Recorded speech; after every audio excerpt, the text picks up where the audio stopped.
Welcome to the Mets Pod. On today's show, we say goodbye to the 2025 Mets and gladly look ahead to what will be an interesting, chaotic offseason. So subscribe to the Mets Pod at Apple Podcasts, Spotify. You can watch every episode on SMY's YouTube channel or wherever you get your shows.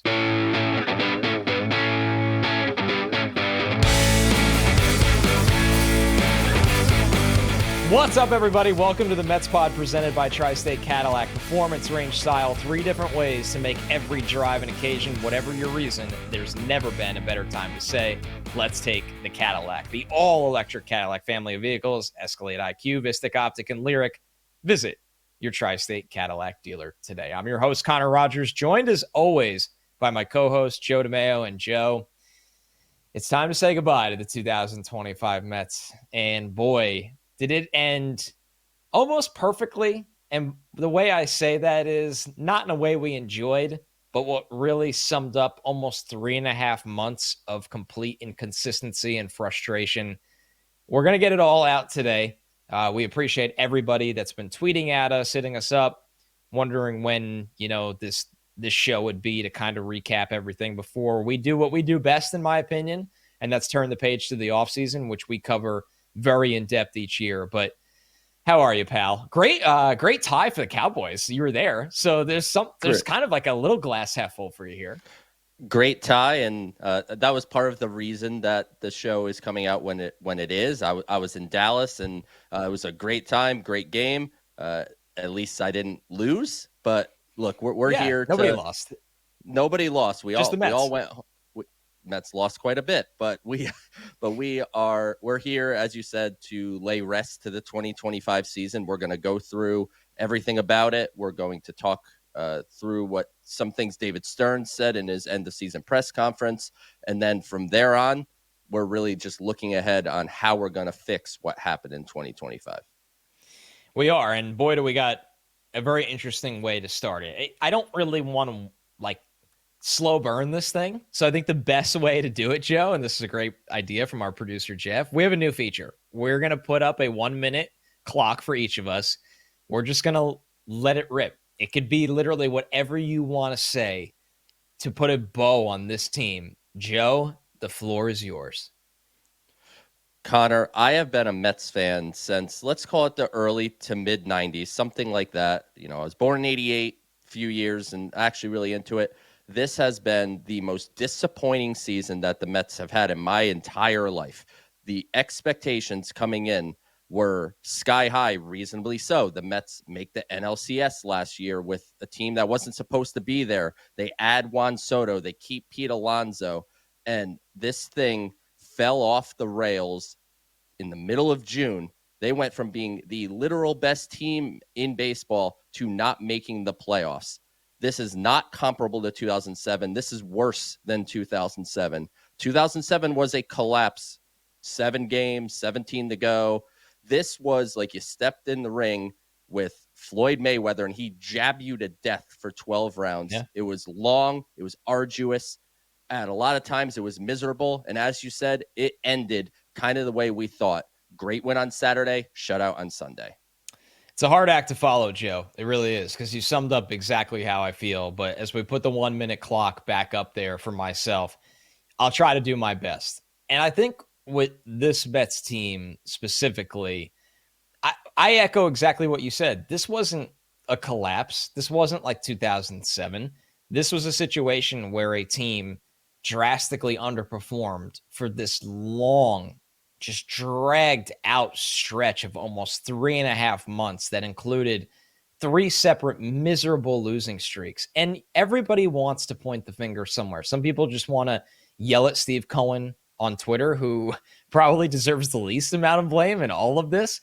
But the reality is, for something to spiral this poorly, everyone has a hand in it. If you want to yell at David Stearns, all of his magic on his 1-year moves from 2024, those same style of moves failed in 2025, and he waited too long to pull the trigger on calling up Nolan McLean. Carlos Mendoza, when the team needed a manager to press the right buttons and make a savvy move, he didn't, time and time again. And that was all led by a team, specifically a lineup, that just drastically underperformed time and time again.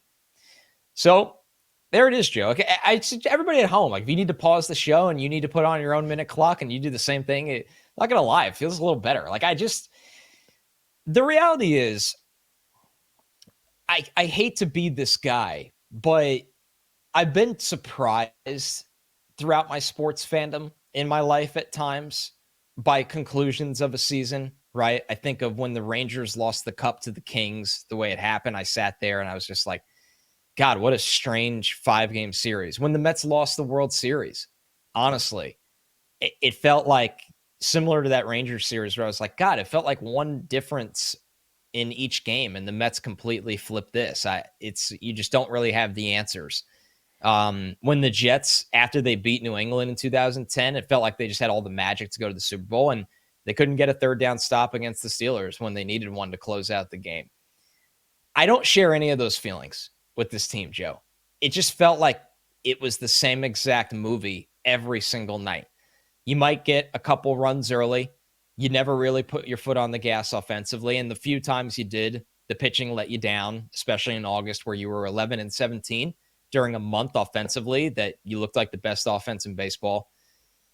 It felt like every time they needed a spark, they couldn't get one, whether they were just too late on calling up both Sproat and Nolan McLean.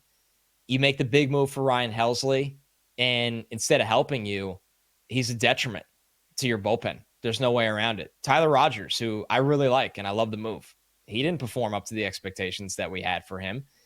And I think Carlos Mendoza kind of fell into this trap of, because his options became limited or because he thought the best way out of it so many times was to kind of just force their way out of it, where you put Stanek in a big moment, or you're trying to get the rotation to go deeper into games, but you waited too long on a guy that just lost it, or you pull the trigger too early on someone, or just the constant faith, something that I texted you guys to the point of like, I feel bad that you two had to listen to my angry texts all the time.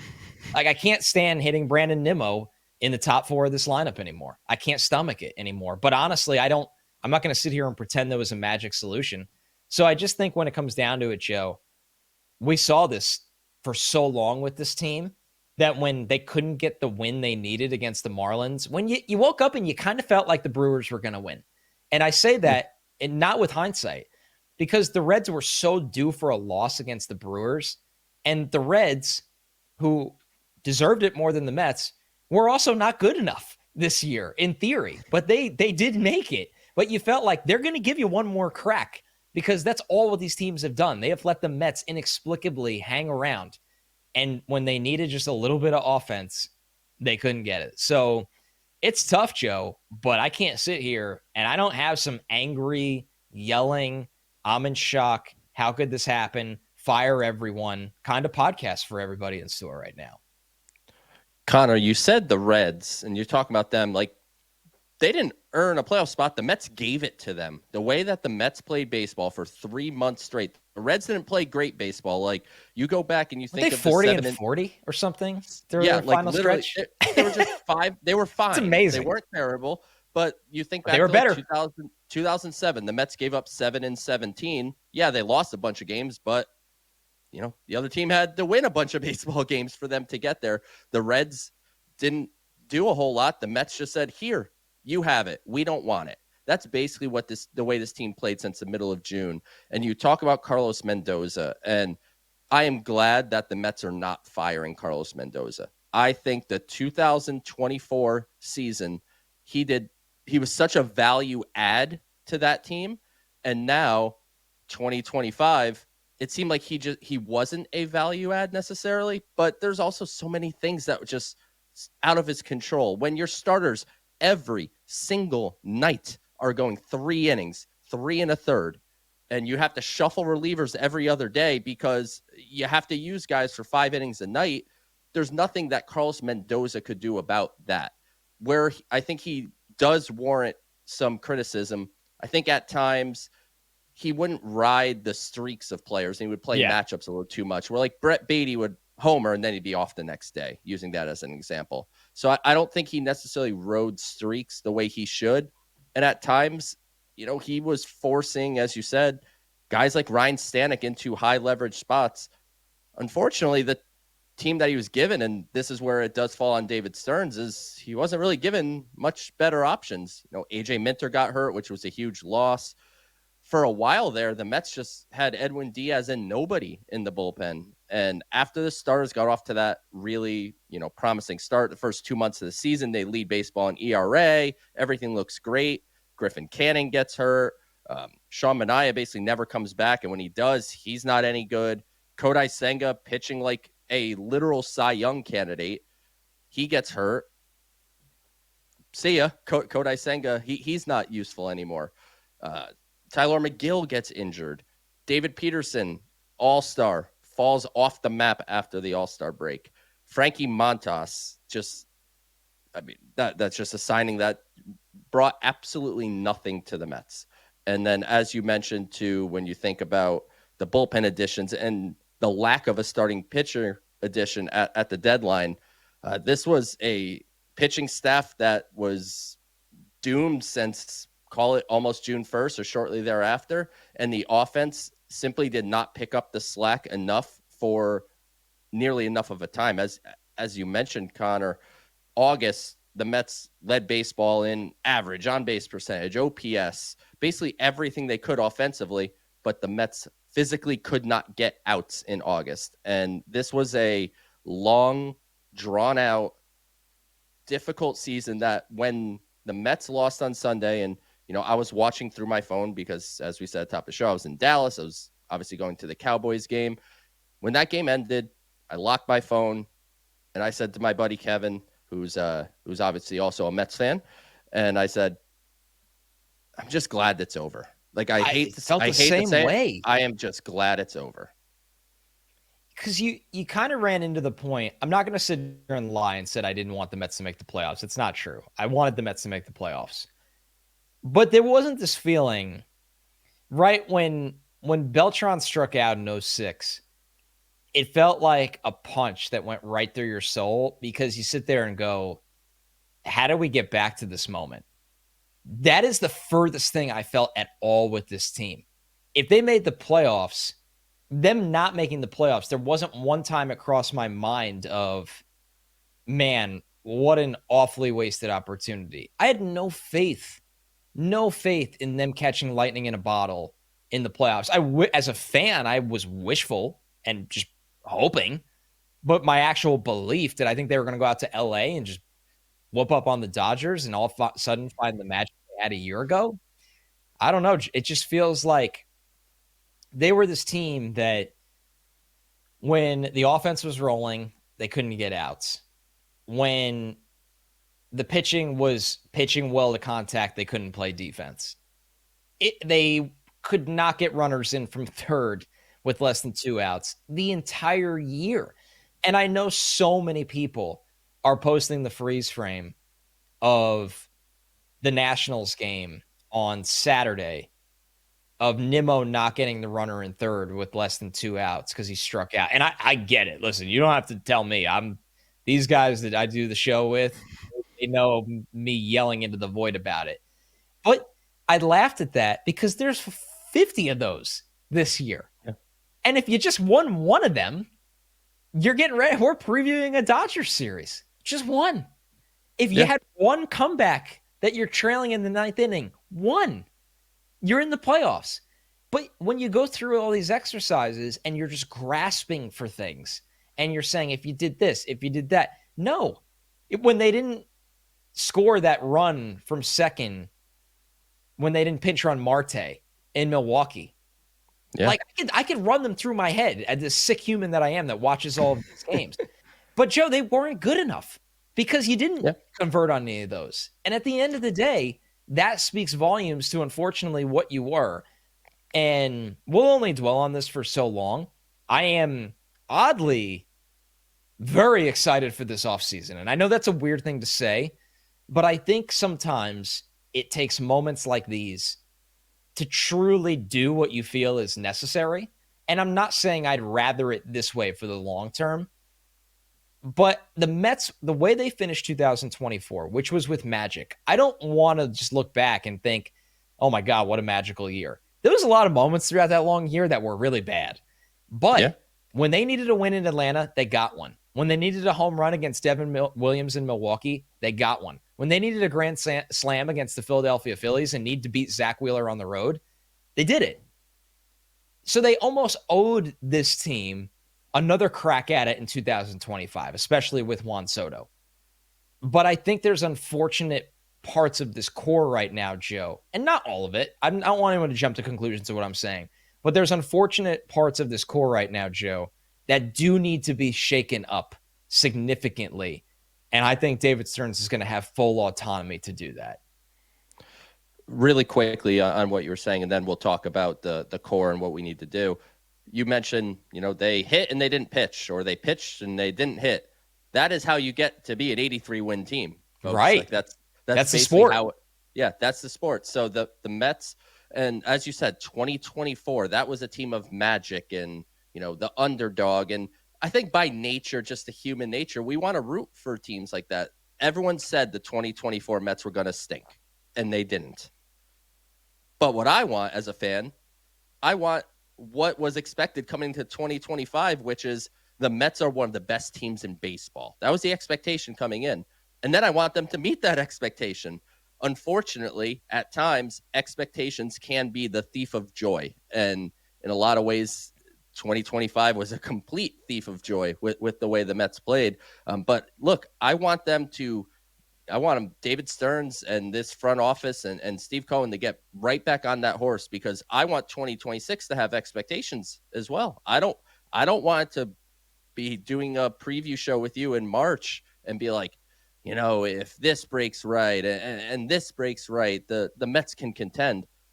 This is supposed to be a team, when you sign Juan Soto, when you have someone like Francisco Lindor, when you have, some of the players this team has, the expectation should be bare minimum making the playoffs. And They fell short of the bare minimum this year. And that's what makes 2025 the most disappointing, unenjoyable. I mean, there was obviously moments that were great, but largely the most unenjoyable Mets season that I can remember. And we've sat through terrible Mets teams throughout our life, but it didn't bother me as much because I kind of knew they were terrible and thought they were going to be terrible. I thought this team, and we do predictions every year for SNY. I forget, but I'm pretty sure I put the Mets in the NLCS. I was like, they'll get right back there. The reality, something that we'll always have to remember, they made the NLCS in 2024. Regardless if you have young talent, whatever your situation is, there is no guarantee you're getting back to where you were. And now's the time for the Mets to switch things up. And I hate to say, the maybe slight silver lining of not making the playoffs, as difficult as it is today, where we're recording this show and we're on Twitter and we're talking to our friends and talking to fans of other teams that are making fun of us. Like I'm living it too. It's the situation now. Missing the playoffs is where I think really gives them that push that it's time to shake some things up here. And I don't think it necessarily needs to be rip it up from the stud and no.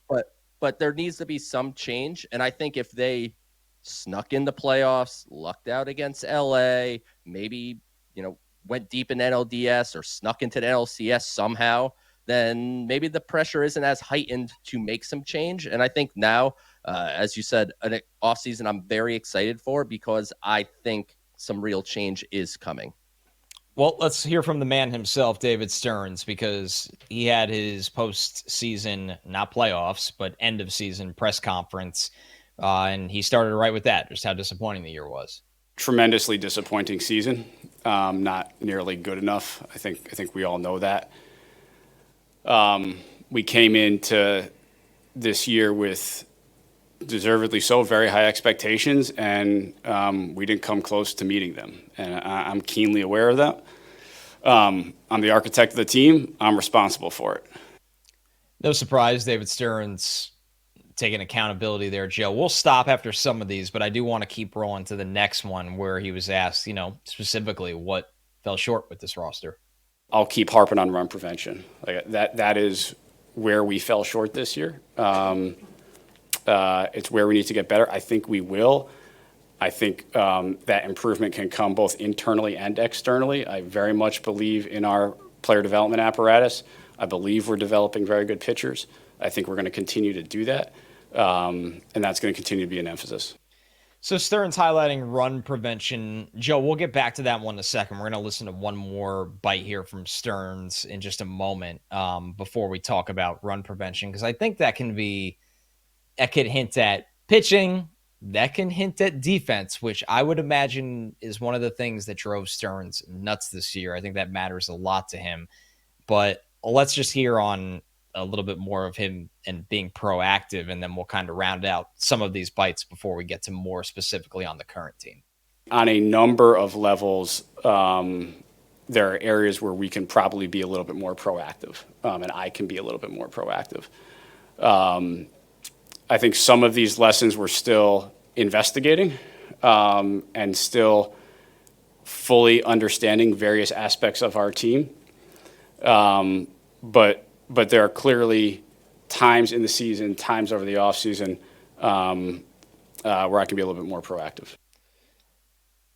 All right, Joe, there's more, but before we get to it, one, I think the proactive quote is strictly about hesitating to call up the young pitchers. And not to speak for Stearns, but that's 100% how I translate that one. The second thing, before I throw to you with run prevention, I think defensively this team is going to look pretty different next year. I think that was a larger quote more than just about the pitching. When it comes to, the lack of proactivity, I can't think of what else it would be other than calling up young players when there is a real need. And what it came down to, and, I was talking to people throughout player development throughout the year, and there was legitimately things for Nolan McLean to work on they wanted him to be big league ready. I think the Mets were just extra patient because they thought they were just going to be able to get through the stretch and be good enough. And then when McLean is ready, he's ready. Looking back now, maybe you just don't start Justin Hagenman and Brandon Waddell over and over and over, and you give an opportunity to someone like Nolan McLean, or, at the time, Brandon Sproat was really just starting to come out of what amounted to nearly a full season's worth of struggle at AAA dating back to 2024. But Nolan McLean obviously should have been up here earlier. There's no way around it. But when you talk about run prevention, you said it exactly right, Connor. Run prevention is pitching and defense. And we talked about the pitching earlier in the show. That is something that's going to have to be addressed. What they need, and yes, there's going to be a lot of guys under contract, so there is going to need to be some creativity from David Stearns here. Sean Manaea is under contract. Kodai Senga is under contract. Clay Holmes is under contract. David Peterson is under contract. You have Nolan McLean, Brandon Sproat, Jonah Tong. But the Mets need a real, genuine, everyone's going to say just somebody good. Stopper. A stopper, just somebody you can rely on to take the ball every fifth, sixth day, whatever it may be. And that starter is going to give you 6 innings of good baseball each and every time out, or, roughly that. And, everyone's going to say they got to get an ace. They got to get an ace, as if you just go to your local grocery store, go to aisle 4 and just reach up to the top. And that right there is an ace. But Stearns is going to have to be creative here. And that could be trading somebody like Kodai Senga. That can be trading one of these young pitchers in a deal to get a veteran, more reliable pitcher that you can count on. I think when you look at this team heading into next year, he's going to have to do some things that may be unpopular on the surface in order for the greater good. And when you think defensively, I also want to bring offense into this too, because I don't want there to be an overemphasis on run prevention, which, yes, it is important. The Mets defense shot themselves in the foot a million times this year. We all know it. We all saw it on a day in, day out basis. But they also did not score enough runs. Right. So I don't want to flip this into we need to be a defensive team, and then we're doing shows in June next year saying, the Mets just simply don't have enough bats to get through, every day. That's going to lead to some complicated decisions here, Connor. Pete Alonso's a free agent again. Right. Assuming he's not lying that he's opting out. I think we could assume that's happening. Do you want Pete Alonso back? Offensively, dang right I do. Because the Mets not only need Pete Alonso or a bat of his ilk at the 3 or 4 spot in the order, they need another one just like him. So if you eliminate him, That's the you problem. you like double the problem. But then Pete Alonso ran into throwing issues. They could say whatever they want. That throw is ultimately what got Kodai Senga injured that day. Overextending, and there goes the hamstring, and that led to his downfall this season. The corner outfield spots are a defensive issue. Juan Soto is what we thought he would be. He'll make the plays he kind of has to, and very rarely will he make an exciting play. Anything, over his head, he's not getting to. Left field, Brandon Nimmo is clearly losing a step. There's no better way to put it. He's not getting to balls that he once did. The arm is a problem in left field. And I don't know what you could do with either of those players. I mean, obviously you don't want to do anything with Juan Soto. He had a 43 homer, 38 stolen base, 920 OPS, just fantastic first year with the Mets. And Nimmo is under contract for a long time at a lot of money and has a full no trade clause and a very, very publicly stated desire to remain a Met for his entire career. So you could want to trade him and maybe you could convince him. But if not, Brandon Nimmo's on this team. So are you telling Juan Soto to start DHing some? Are you telling Brandon Nimmo to start DHing some? If you do that, is that enough offense out of the designated hitter spot? Center field, Tyrone Taylor is here. I think they'll certainly be looking to get a defensive type of center fielder again, hopefully a better version of Jose Siri. Just throwing a name out there. Let's revisit the Luis Robert talks. Like, I'm open-minded there.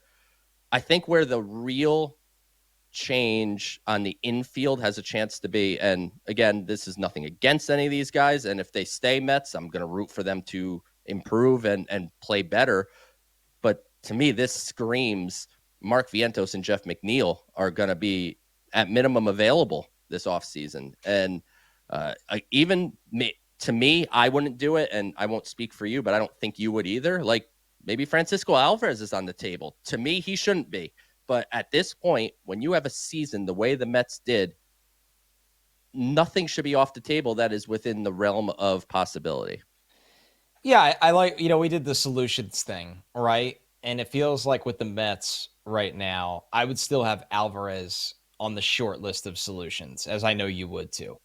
Obviously, Soto is on the short list of solutions. Yeah. Francisco Lindor. Yeah. Lindor did what he could the last week, but this team just didn't have it. And then that's not counting some of the pitchers that are on the short list. But I don't think Jeff McNeil will be on this team next year. I don't think Mark Vientos will be on this team next year. I think those are almost layups.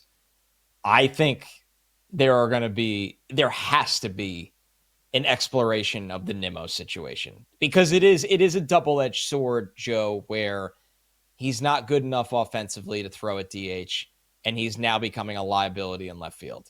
And is there a world where, because of the contract, the structure of it, and the length of it, and the pay of it, he is a wildly expensive rotational player? There's the world, which is scary because that's a long time. But I think the reality is, I think Carson Benj and Jet Williams are going to be here next year. And I think the Mets are not going to be playing guys based on their paycheck, but playing guys based on how much better they make the New York Mets. You brought up Pete, and it's a fantastic point. It's very easy to sit here and say, it was a good run. It's over with Pete Alonso, because there has to be a second half of that combo. Where the hell are you replacing all of those offensive numbers? But at the same time, the days of Pete playing 160 games at first base for the New York Mets, whether he's back or not, I think are personally well behind us. And that could be a hang-up when they try to find a solution, both sides. Let's hear from David Stearns on Pete Alonso. Pete is a great Met. He had a fantastic year. I said this last year, and it worked out. Like, I'd love to have Pete back, and we'll see where the offseason goes.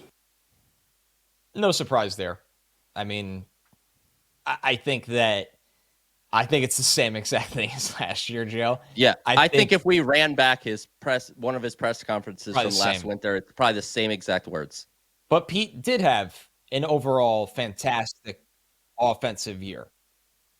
I think that he didn't have a fantastic offensive year the year before. He had a good moment in the playoffs and a pretty good playoff.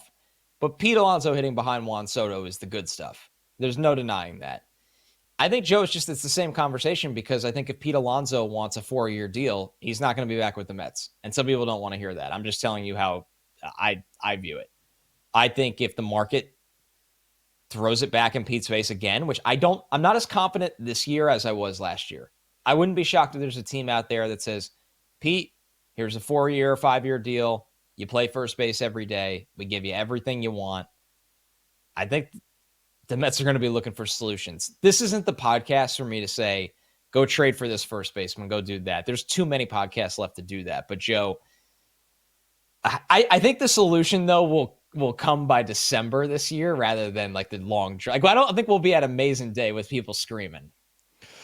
I don't know, Connor. I even though, so I do agree with you that I think it'll be a better free agency for Pete Alonso where, I mean, quite literally the only team other than like a slight flirtation from the Blue Jays that had any interest in keeping having Pete Alonso last winter was the Mets. And he extracted his leverage for as long as humanly possible before he kind of was, I guess I just have to sign. I think you'll have some options this year, but I think everybody sees what we're talking about here. And I don't think there's going to be that 5-year deal out for him. I do think if there is a team that's willing to go to 4, I think you have a real good chance of bringing Pete Alonso in if you're that team. But I've read articles and, asking and talking around to people. There's a lot of people that still think Pete Alonso is going to be doing short-term deals with opt-outs and stuff for the rest of his career. So I'm not at all ready to say Pete Alonso is not going to be back with the Mets. In fact, for me, I'll believe Pete Alonso is not a Met when he actually inks a contract somewhere else. I just find it hard to believe he's going to depart, mainly because I'm trying to be logical here, where it's just like, all right, if they let Pete go, what on earth are they going to do? Right. And this Alonso decision, I would love for it to be in December, but it feels like a January one to me. And if that's the case, do you miss out on Kyle Schwarber? Do you miss out on Munetaka Murakami? All these guys that you're considering. I think you just answered your own question, though. I don't think they can wait like they did last year because they played a dangerous game last year and they won. Because what would the Mets have looked like this year if they didn't sign Pete Alonso? So I don't think Mark Vientos at first base. And we just both said that Mark Vientos is the most obvious trade candidate on the damn roster. So and Ryan Clifford, folks, he's not going to be your first baseman next year. I feel like every time we have those combos, I need to like kind of sneak these things in. We're all excited for all these guys, but we need to give it a little time. I think the Mets are going to have to make up their, which is fascinating for the Pete side of this, because if the market for Pete is a little similar to last year where it's kind of dead for a while and the Mets call Pete at the winter meetings, which is early in December, and say, hey, are you taking the contract we have for you? Because we need to know in 48 hours because we're not going into the year just with or without you. We're going into the year with one of these big boppers that are available to us via trade or free agency. Because I think personally, Joe, and it's so easy to go long on this Pete combo, and we'll have it 7 more times. I think the Mets would love to have a better glove at first base that maybe isn't an everyday player, and that the DH spot is still open for this team every freaking year. And they would probably like Pete to split his time between DH and first base. His range at first base is it's very poor. There's no way around it. Throwing's a different combo. And I don't know how open he'll be to that, but I don't think this will be drawn out like last year. I just don't. Yeah, I agree. It definitely won't be like last year, but I don't know if this is a winter meetings resolution. But to your point, and I didn't even think about that side of it, really, the Mets almost have to have the urgency because they're going to lose out on whatever their backup options are. Because as I said near the top of the show, they not only need a slugger that is Pete or is Pete-ish, they need another one, because Brandon Nimmo, I think it's much more likely than not that Brandon Nimmo is on the 2026 New York Mets. He can't be hitting cleanup for this team. And Nimmo didn't have a terrible year. I think he just had a year where if you are batting cleanup, the expectations are you're going to be more of a run producer. And he did drive in 90 runs. So again, it was a fine year. But Brandon Nimmo is a guy at this stage in his career, I want him batting sixth, something like that, where he's a contributor in the lineup, not a main relied on run producer. So the Mets are going to have to really find a balance here between this run prevention, which is obviously an important thing. It's runs created, runs prevented. That's just the whole idea of baseball. And that's pitching and that's defense. And they have some defensive warts on the roster, and they're going to have to work around that and find a way to add more defense while not being inept offensively. All right, a very quick down on the farm. Congratulations to Binghamton, Joe, for winning the Eastern League Championship. Great year for the Rumble Ponies. Great year for the Mets minors. And I know I saw all the jokes when I posted the only Mets team that's going to, make the playoffs, or only Mets team that's going to win a championship in my life. But good for the Binghamton Rumble Ponies. They had a fantastic year, one of the best seasons in their franchise's history. And you combine that with Brooklyn winning a championship and St. Lucie making the playoffs. We talked about it a little bit on last week's show. This is culture building. This is organizational building. This is the quality of prospect that the Mets have at virtually every single level. If you go through each of these rosters, there are guys that, at least look the part of future big leaguers. And some of them are going to be impactful ones. And whether that is the Mets utilizing those guys to upgrade the team via trade, or they come to the team themselves and they make a huge impact, the Mets are setting themselves up for that sustained success that Steve Cohen and David Stearns have talked about. Now the matter is, let's just get some actual success at the big league level, and then we could sustain it. You're listening to the Mets Pod presented by Tri-State Cadillac. Subscribe to the Mets Pod at Apple Podcasts, Spotify, SMY's YouTube channel, or wherever you get your podcasts. All right, Joe, let's review our final scoreboard week. Over-under push was at 2 for Pete Alonso home runs. You went over. I pushed. Pete only hit 1, no points. Over-under push was at 1 for Francisco Lindor home runs. Joe, you went over. I pushed. He hit 3. You get the point, Joe. Over-under push was at 1 for Mark Vientos home runs. Joe, you went under. I pushed. He went under. You get a point. Over-under 7.5 Juan Soto hits. We both went over. Juan Soto only had 4 hits. No points awarded. Over-under push was at 2 for Juan Soto stolen bases. Joe, you went over. I pushed because I had to make up some ground. It's no surprise Soto was running nonstop. He had 3 stolen bases. You got the point. Over-under 4.5 for Francisco Alvarez hits. Joe, you went over. I went under. He had 4, so I got a point there. Over-under push was at 6 for Nolan McLean strikeouts in his next start. Joe, you pushed at 6. I went under. He had 11. No points awarded. Over-under push was at 3 for Mets wins. Joe, you went over. I pushed. The Mets did win 3 games. I got a point. Yes or no, will the Mets make the playoffs? Joe, you said yes. I said no. Sadly, the Mets did not make the playoffs. I got a point, which means we tied the week 3-3. But Joe, you win in your 3rd season in a row, 75-68. The trophy stays in the DeMayo household. Oh my goodness. Low moving cost on this one. And by low moving cost, I mean no moving cost. Congrats to Joe. The floor is yours for your championship speech. Thank you, Connor. It is a 3-peat, so we will continue on towards this dynasty. You're the anti-Mets. You had a horrible start, and you just turned it on the last 2 months of the year. I was the 2024 Mets just in the 2025 year. But Connor, like the Mets, like the Jets, thanks. Like Charlie Brown kicking the football, you lose again, but you're just going to keep getting up. So I don't know, actually, this time.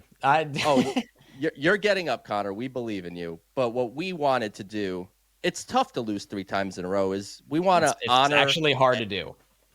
We want to honor and reward that spirit after you lost again, please open a package that is on your desk and show off the prize, and make sure you read what it says on it to the audience, because obviously there are some people that are not watching on YouTube, which if you aren't, highly recommend. But Connor, please display your prize. Well, it's wrapped in bubble wrap so Okay. delicately because, Yes. Okay, so this is my participation trophy you get in Little League that everyone gets, and it says the scoreboard. You tried. We're proud of you. This is the hardest I've laughed in weeks. I've been so miserable thanks to the Mets and the Jets. And I also didn't have a good college bet this week. I picked Penn State to win the whiteout because they've covered the spread, I think, the last 8 of 9 or 7 of 8. And our producer, Jeff, is a huge Penn State fan. And so not only did I get that wrong at my day job, the Mets didn't make the playoffs. The Jets find new ways to embarrass themselves all the time. So I'm glad that finally I have a trophy to call my own. Thank you so much. You guys are the absolute worst. And you got a nice spot for it right behind you. You got put it right will behind go right next to that my Badlands helmet. Yeah, I do hide my Mets wall because my chair is too dang big, but it will go right next to the Darryl Strawberry bobblehead because he is a champion. So I will put the trophy next to the champion. Get some good juju, because look, I enjoy winning, Connor, but it's just not good for the show for me to keep doing this. So you need to get a new analytics team because this one didn't work. No, so fire them. You need a new analytics team, and 2026, it might just be the year of Connor. I don't know. We'll see. I hope so. I would love to tell you things are going to change, but like I've been around, covering the Jets long enough and stuff that I'm starting to question that. Let's get to the mailbag. Thank you so much for everybody that played along with us or tried to. I think one of the offseason goals for us will be a better way for you to do that. I'm going to be fully honest on the microphone right now. I have no idea how that is, but I would love for everybody that is so into the scoreboard segment. Joe and I have a ton of fun with it. Jeff does an awesome job making the categories and setting the lines. It's really cool to have something that's consistent year over year, especially consistent that Joe keeps winning. Everybody can find a way to play. So that'll be a mission for us. If you have ideas on how, we'd love to hear them. If you leave them in a 5-star review, it's the easiest way for us to see them, or you could leave them on the YouTube comments as well. Speaking of the mailbag, Matty Rolls starts us off. He's on Twitter. How short of a leash will Mendoza have considering Cohen's comments in his statement to the fans? So the thing about baseball managers is it is easier to let a baseball manager go during the year if things don't shape up. And even though I did say earlier that I am glad that Carlos Mendoza didn't get fired, and Will Salmon, friend of the show, posted on Twitter, and it was in an article on The Athletic, Carlos Mendoza is the first Mets manager in the last 5 to get a 3rd year. That's pretty crazy, actually. That's my and like we know the managers and why they were fired, but we need to change the concept that because there is a bad year, that means the manager is fired. Now, here with the payroll that Steve Cohen is supporting, with the expectations surrounding this roster and the need to win now and in the future, if they go ahead and do this again next year, then it's a tougher pill. You can't pull off 2 bad seasons after one really good one. But look, the leash, if it's like a lot of 2025, Carlos Mendoza might not make it all the way through 2026. And I don't want this to turn into, and I know it's going to, so I have to just prepare myself. I have months to prepare. Anytime he makes a bad decision, everyone's just going to scream that he needs to be fired. That happened to Terry Collins. It did. And Terry ultimately, spent a long time here and brought the Mets to the World Series. And a lot of people forget because Terry is so beloved. You saw it at the Alumni Classic game, and we saw it in spring training. Oh my God, the line of people for him. no one could care less that you and I were sitting there. Terry Collins was there, so the line was. I didn't care that you were there. I wanted to talk to Terry the whole show. Yeah, I wasn't offended either, Connor. I wasn't offended, but look, Terry's beloved, but a lot of people forget there was a lot of time where people wanted Terry Collins out of here. They didn't like the way he managed. So I want us to collectively, as a Mets fan group, let's all be upset today. It's warranted. Let's reconvene in the spring, and let's not have it where every decision is either it works or the guy should be fired. But Carlos Mendoza, without a shadow of a doubt, has to have a better year in 2026 than in 2025. Right. I think they believe that he's closer to the 2024 version, and that when things spiraled this year, he fell into it rather than let it.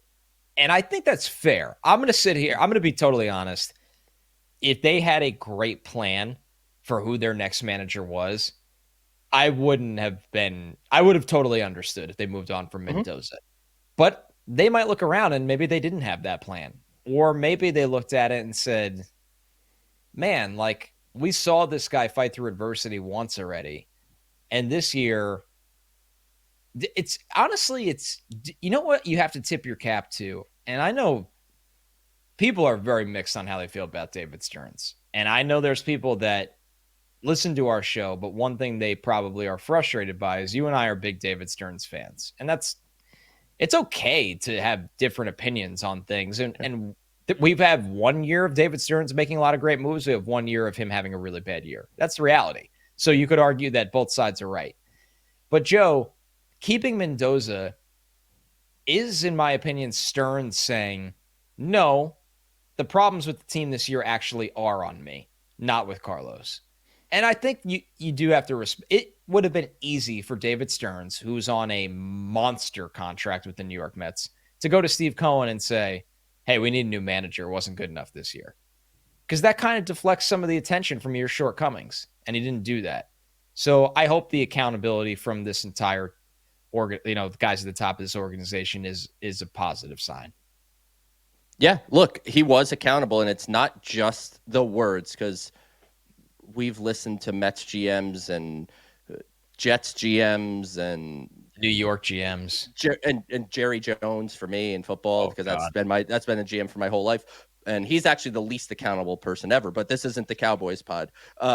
What it comes down to is all these GMs are going to say the same thing, right? Where like it falls on me, but actions speak louder than words. And I think you pointing out, because I think there's a lot of people that look at it the other way, and I'm more in line with you that David Stearns keeping Mendoza is more of a sign of him taking on accountability, because he said, look, I gave him the roster. We talked about it before, how the starters couldn't go more than 3 innings and they ran out of starters and there was no relievers.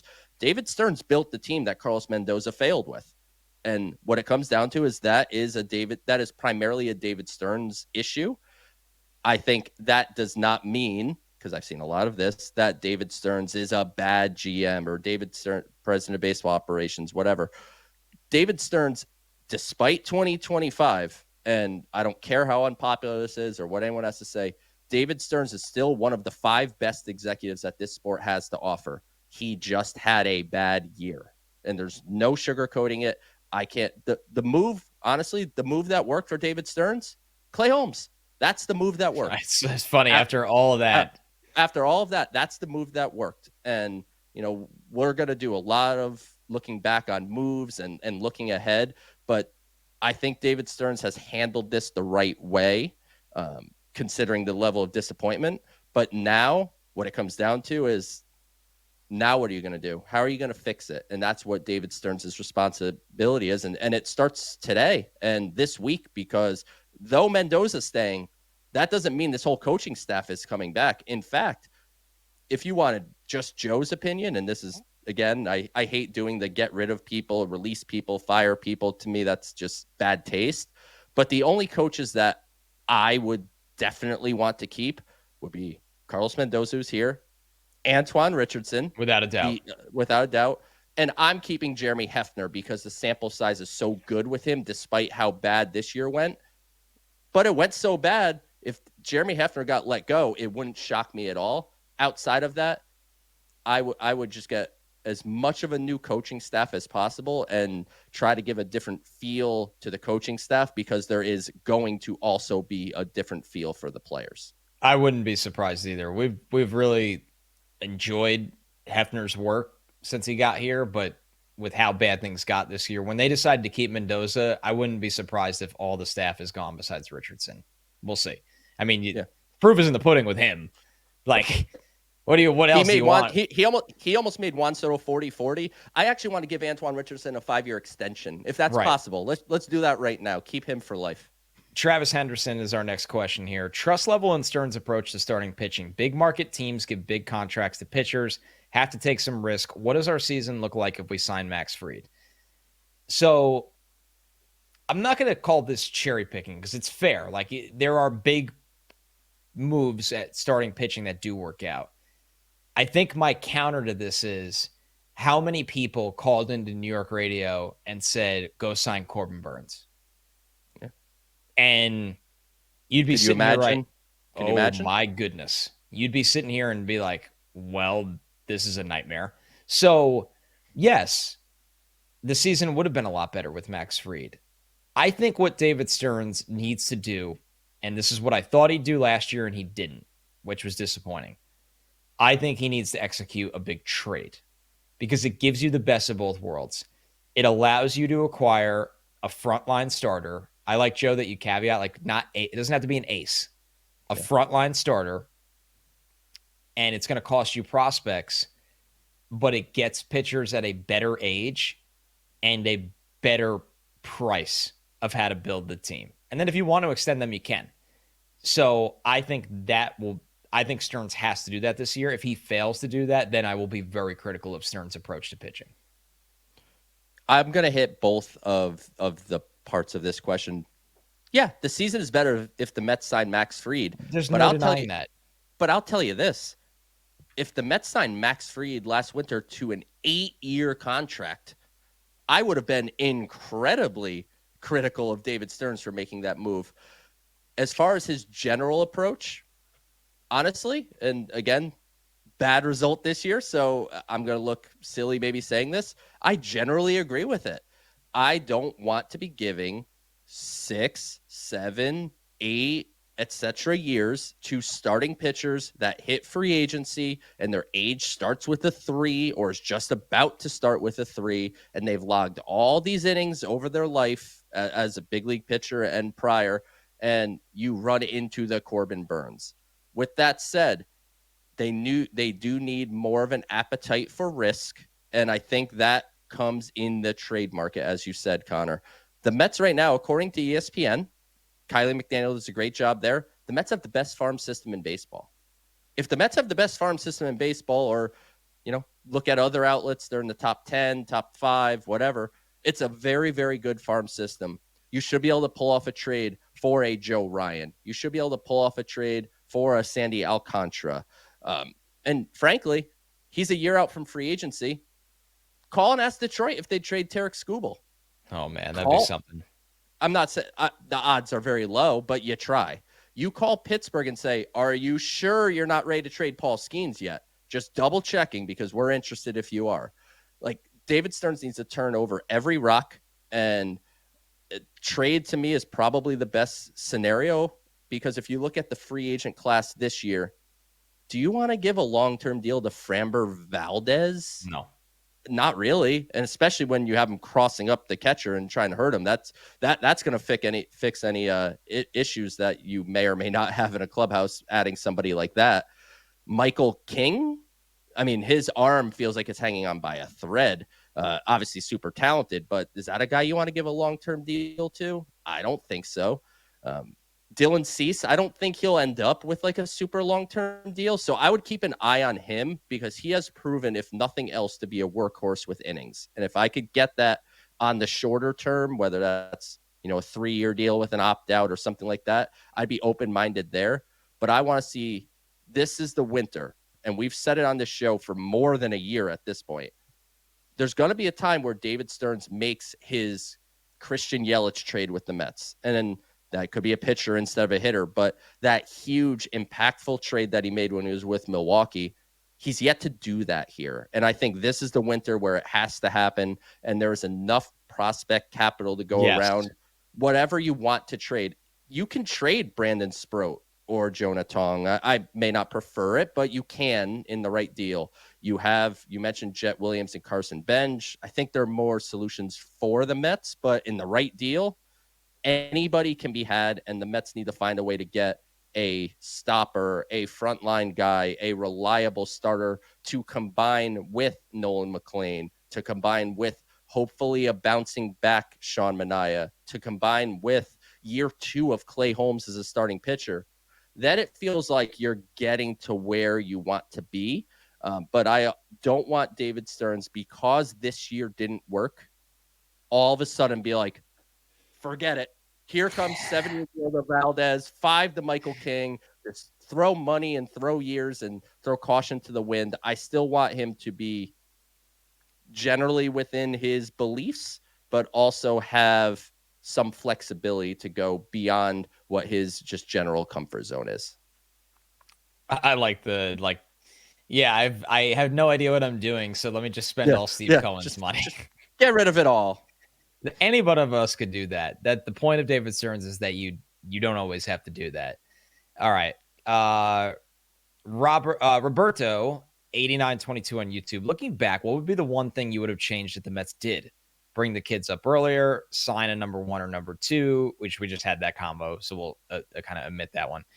Trade for Crochet, or bigger moves during the trade deadline. I would have went all in for Crochet. I think that's the obvious answer, Roberto. Mm-hmm. I think that because it would have cost what? Brandon Sproat, Jet Williams, and maybe one more guy. And now knowing what you know about Nolan McLean, who was not viewed that way at that time and wouldn't have been in that deal, you'd be probably in the playoffs lining up with Crochet and Nolan McLean. But that's the thing of hindsight, man. Like, yes, to have fun with the question, it would be to trade for Crochet. And this is easy for Joe and I to sit here because we're recording this podcast right after Garrett Crochet just threw almost 120 pitches to beat the Yankees at Yankee Stadium in Game 1. So yeah, Garrett Crochet would be the answer. You know what David Stearns has to do now? He has to go find that trade for a guy with the results of a Garrett Crochet. Maybe not the age, because Crochet was a little bit, although you brought up Scooble, we'll see. But yeah, now you have to go find that kind of move. Crochet is it, right?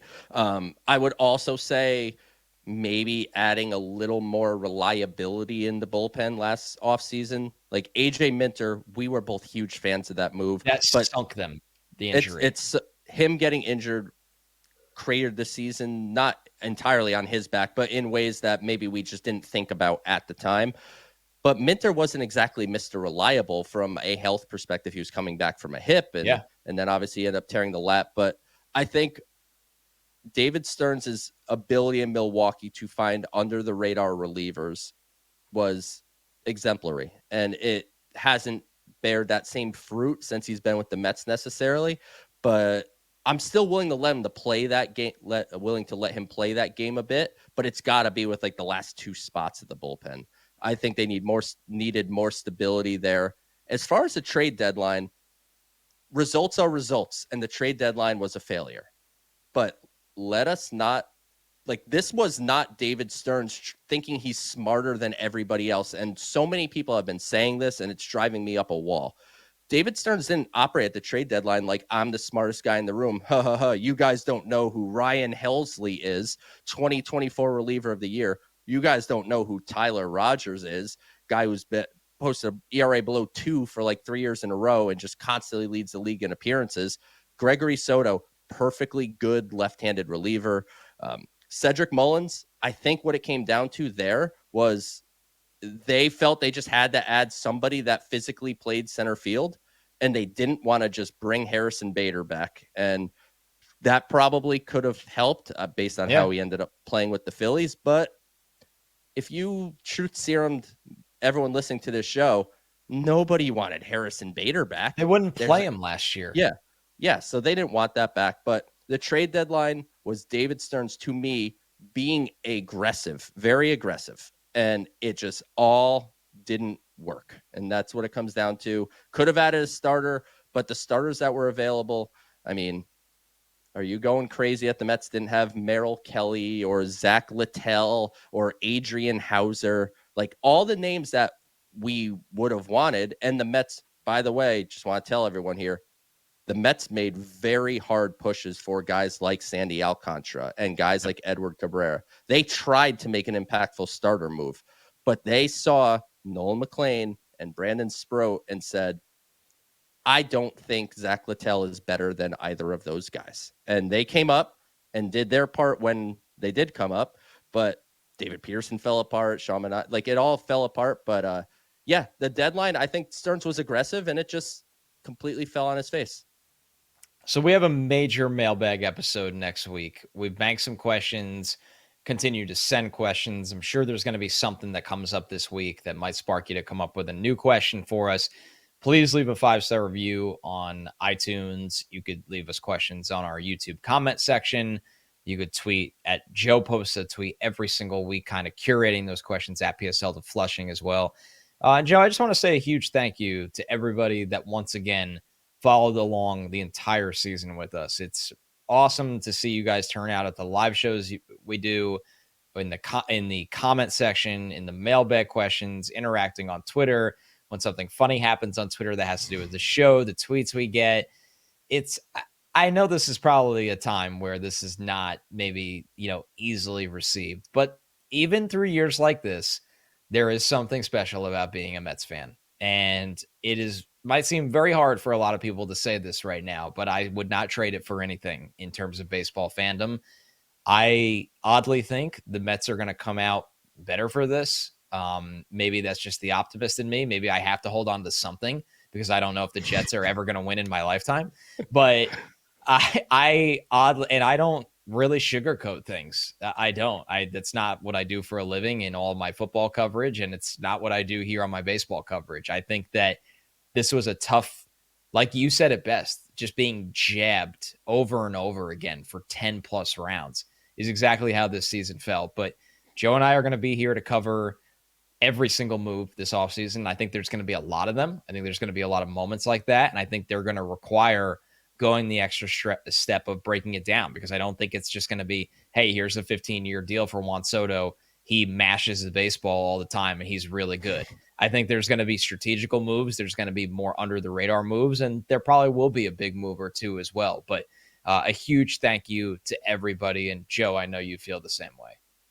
I do. And, thank you, everybody, because, look, we see everything that you guys say. We appreciate the mailbag. Literally, this show is half the length if you guys don't contribute every single week. And we were all born into this. As you said, we were jabbed by Floyd Mayweather since June. But guess what, folks? Most of us have been jabbed for our entire life. Right. So it's nothing new. It is just making us stronger. I am proud to be a Mets fan. I'm more proud to be doing the Mets pod with Connor, and obviously, such a good friend, and the partnership with SNY. We have a lot of fun. And I'm wearing my Mets hoodie. So if you're watching on YouTube, like as bad as this season was, I was glad to put this Mets hoodie on. And the day is going to come. I hope it's 2026. So David Stearns, I think you're listening. I hope you're listening. If you are, we want it in 2026, because the day is going to come that this is going to go our way. And when it does, it's going to be sweeter than anything you could imagine. So thank you, everyone. And as Connor said, this show doesn't stop. I know there's, some shows that do, some shows that don't. We will be here every week throughout the rest of this playoffs. And this is going to be off-season planning time, Connor. I'm getting in the lab tomorrow. I really wanted to wait to hold out hope that the Mets would sneak in, but I'm getting into the lab tomorrow. So we're going to be giving you all the names, everything that you need to look forward to. We'll go through all the rumors. We'll do shows during the winter meetings. When moves happen, we'll be doing emergency shows. As Connor really said at the top of the show, it's really where I think we shine best is during the offseason and team building. So I can't wait for it. It's unfortunate that we're starting this on September 30th and not October 30th, but right. we are where we are. And thank you, everyone. And stay with us, because there are good things to come. This is the Mets Pod presented by Tri-State Cadillac. Performance, range, style, 3 different ways to make every drive an occasion. Whatever your reason, there's never been a better time to say, let's take the Cadillac. the all-electric Cadillac family of vehicles, Escalade IQ, Vistic Optic, and Lyriq. Visit your Tri-State Cadillac dealer today. And remember to subscribe to the show at Apple Podcasts, Spotify, or wherever you get your podcasts. Leave us a review with the question, especially next week. We will use it for our mega mailbag episode next week. Of course, you could also watch the show on SMY's YouTube channel. Become a subscriber over there as well. You'll never miss a show. Thanks so much, everyone. We'll catch you next week.